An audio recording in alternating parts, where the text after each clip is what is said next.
दोस्तों नमस्कार, मैं हूं रोहित कौशिक और आप देख रहे हैं रोहित संवाद। दोस्तों इस समय 130वें संविधान संशोधन को लेकर माहौल गर्मा गया है।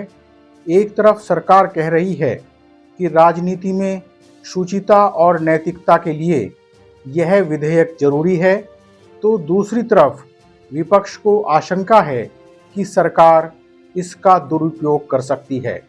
विपक्ष का मानना है कि यह विधेयक विपक्ष को कमजोर करने के लिए लाया गया है, विपक्ष को शिकार बनाने के लिए लाया गया है।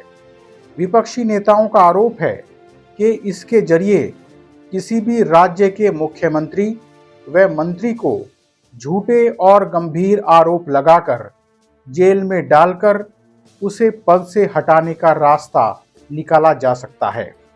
अब नए संशोधन के अनुसार अगर कोई मंत्री या मुख्यमंत्री लगातार 30 दिन तक गंभीर अपराध यानी 5 वर्ष या उससे अधिक की सजा वाले अपराध के आरोप में जेल में है, ध्यान दीजिए आरोप में जेल में है, तो राष्ट्रपति और राज्यपाल प्रधानमंत्री और मुख्यमंत्री की सलाह पर उसे पद से हटा देंगे।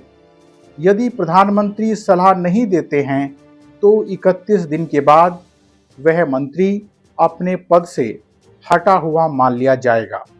अगर प्रधानमंत्री स्वयं भी कार्यकाल के दौरान 30 दिन लगातार ऐसे आरोप में जेल में रहे हैं तो उन्हें 31वें दिन तक इस्तीफा देना होगा। यदि इस्तीफा नहीं दिया तो उनका पद खुद ही समाप्त मान लिया जाएगा। इस संशोधन को खतरनाक इसलिए माना जा रहा है क्योंकि इसमें आरोप सिद्ध होने वाली कोई बात नहीं है, बल्कि सिर्फ आरोप लगाकर भी सरकार अपनी मंशा के अनुरूप काम कर सकती है। सवाल यह है कि क्या इतना बड़ा कदम सिर्फ आरोप लगाकर उठाया जा सकता है? दोस्तों अब इस विधेयक को संयुक्त संसदीय समिति यानी जेपीसी के पास भेज दिया गया है। विपक्षी नेताओं का मानना है कि विधेयक के प्रावधानों का इस्तेमाल विपक्षी नेताओं को चुन चुनकर निशाना बनाने और राज्यों में उनकी सरकारों को अस्थिर करने के लिए किया जा सकता है। भारतीय जनता पार्टी पर यह आरोप पहले से ही लगता रहा है कि वह विपक्षी दलों के नेताओं को सीबीआई और ईडी के माध्यम से निशाना बनाती रहती है, तो फिर यह विश्वास कैसे किया जाए कि वह इस विधेयक के माध्यम से विपक्षी दलों के नेताओं को निशाना नहीं बनाएगी। हालांकि अब विपक्षी दल जेपीसी के माध्यम से इस विधेयक पर अपने सुझाव दे सकेंगे, अपने विचार व्यक्त कर सकेंगे, लेकिन बड़ा सवाल यह है कि क्या उनके सुझावों पर अमल किया जाएगा। वक्फ के मुद्दे पर जेपीसी पर यह आरोप लगा था कि विपक्षी दलों के सुझावों को नहीं माना गया।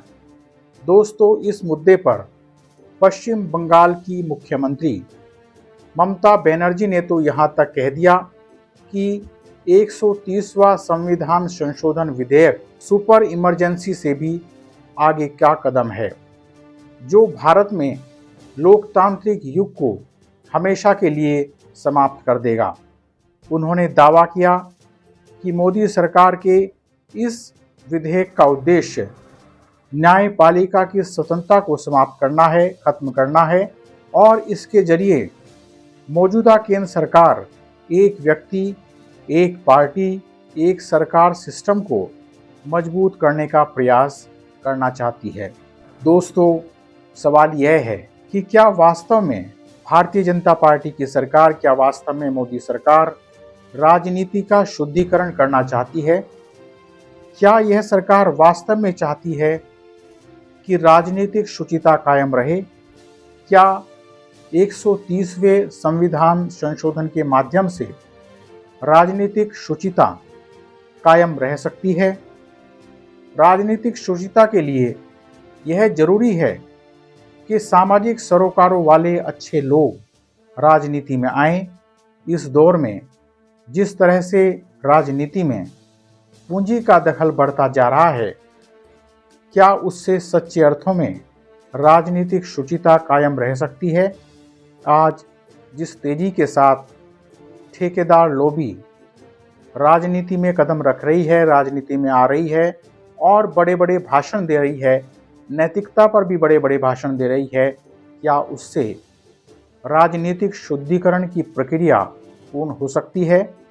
क्या भारतीय जनता पार्टी ने इसी पूंजी के माध्यम से, इसी आवारा पूंजी के माध्यम से सांसदों की खरीद फरोख्त नहीं की है? दोस्तों, जब तक राजनीति में पूंजी का दखल जारी रहेगा, तब तक ऐसे संशोधन का कोई लाभ नहीं मिलेगा भारतीय राजनीति को, समाज को। दोस्तों, क्या भारतीय जनता पार्टी समेत कोई भी राजनीतिक दल बिना पूंजी के चुनाव लड़ने की हिम्मत दिखा पाएगा? क्या वास्तव में कोई भी दल राजनीतिक शुचिता के रास्ते पर चल पाएगा? आज इतना ही। आपसे विनम्र निवेदन है कि आप हमारे YouTube चैनल रोहित संवाद को सब्सक्राइब करके और हमारे फेसबुक पेज रोहित संवाद को फॉलो करके जन सरोकार की पत्रकारिता को अपना समर्थन दें। जल्दी ही मिलेंगे एक नए मुद्दे के साथ। नमस्कार।